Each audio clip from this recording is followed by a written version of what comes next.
Friends, welcome to our channel. Satyabhama serial next ఎపిసోడ్లో ఏం జరగబోతోందో ఈ వీడియోలో చూసి తెలుసుకుందాం.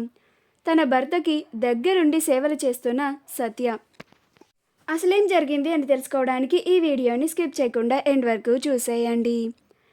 సత్య క్రిష్ని హాస్పిటల్ నుంచి డిశ్చార్జ్ చేసుకొని ఇంటికి తీసుకొని వస్తుంది.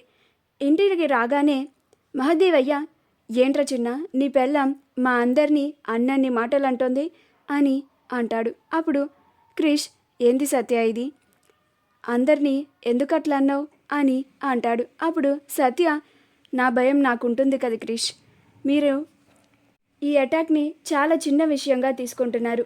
నాకు నీ ప్రాణం గురించి, నీ గురించి చాలా భయంగా ఉంది, అందుకే అలా అన్నాను అని అంటుంది. ఆ తర్వాత సత్య క్రిష్ని పట్టుకుని వాళ్ళ గది వరకు తీసుకొస్తుంది. అలా బెడ్ పైన కూర్చోబెట్టి క్రిష్కి ఇవ్వాల్సిన మందుల్ని తీసుకుంటూ ఉంటుంది. అప్పుడు క్రిష్, ఏంటి సత్య అలా ముభావంగా ఉన్నావేంటి అని అంటాడు. అప్పుడు సత్య, నువ్వు నా గురించి కూడా ఆలోచిస్తున్నావా క్రిష్ అని అంటుంది. అప్పుడు క్రిష్, అదేంటి సత్య గట్లా మాట్లాడుతున్నావేంది, నువ్వు నా భార్యవి అని అంటాడు. అప్పుడు సత్య, ఓ నీకు ఇప్పుడు ఈ భార్య గురించి ఇప్పుడు గుర్తొచ్చిందా, అసలు ఆ టైంలో మీ బాపు ప్రాణం కోసం నీ ప్రాణాలని అడ్డు పెట్టినావు, సరే నా గురించి ఎప్పుడైనా ఆలోచించినావా అని అంటుంది. నీకేమన్నా అయితే నా సంగతి ఏంటి, నేనెలా బతకాలి క్రిష్ అని అంటుంది. అప్పుడు క్రిష్, నాకేం కాదు సత్య, ఎందుకంత పరేషాన్ అవుతున్నావు అని అంటాడు. అప్పుడు సత్య, అన్ని రోజులు ఒకేలా ఉండవు క్రిష్, ఏం జరుగుతుందో కూడా మనం చెప్పలేం.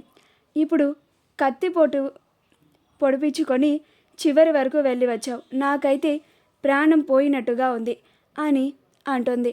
అప్పుడు క్రిష్, నువ్వు గిది చూడడం మొదటిసారి కాబట్టి గంత పరేషాన్ అవుతున్నావు, ముందు ముందు నీకే అలవాటు అవుతుందిలే అని అంటాడు. అప్పుడు సత్య, అవును అలవాటవుతుంది, మీరసలు ఒకరి ప్రాణం విలువ కూడా తెలియకుండా గొడవలు, చంపుకోటాలు, పగలు, ప్రతీకారాలు అనుకుంటూ ఇలా ఉన్నారు అని అంటుంది.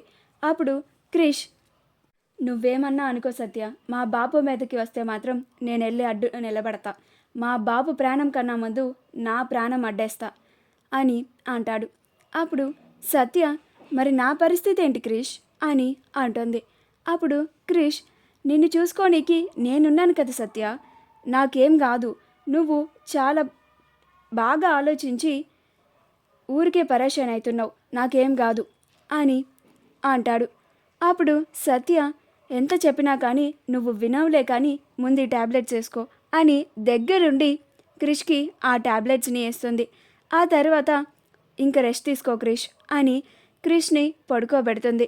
అప్పుడు క్రిష్, సంపంగి, నువ్వు మొహం అట్లా పెట్టుకొని ఉంటే నేను నిన్ను చూడలేకపోతుండా, నువ్వు ఇట్లుంటే నేను తొందరగా రికవరీ కూడా అవ్వలేను, నాకు మనసులో చాలా బాధ అవుతుంది సంపంగి, జర నవ్వు అని అంటాడు.